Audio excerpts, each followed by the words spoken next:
mê chập đam ngần ngật tiết đấy bóng con ơi liếng cái này mình đi không mở ngần ngật tiết đây liếng nào liếng khăn lắm mình chập đam rồi lâm đá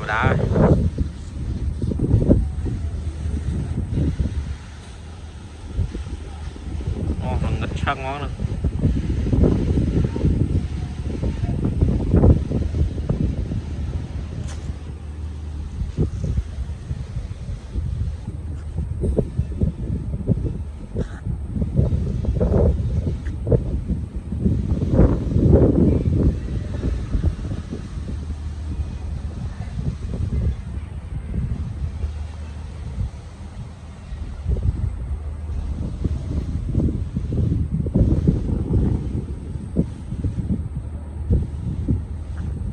liếng mình crom pi một là mong tới mà món ấy mình đi